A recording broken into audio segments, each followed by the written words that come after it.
adjective is a word that describes a noun. A noun is a person, animal, place, or thing. An adjective is a word that describes a person.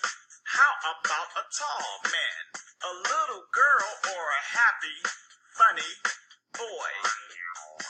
An adjective is a word that describes an animal.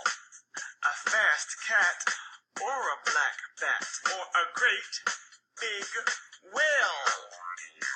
An adjective is a word that describes a place, like a pretty city, or a quiet valley, or a long, sandy beach. An adjective is a word that describes a thing, like a sharp tack, or a flat mat, or a round, red drum. An adjective also tells which one, that one, what kind of thin kind, how many 10 toes, how much, some lunch.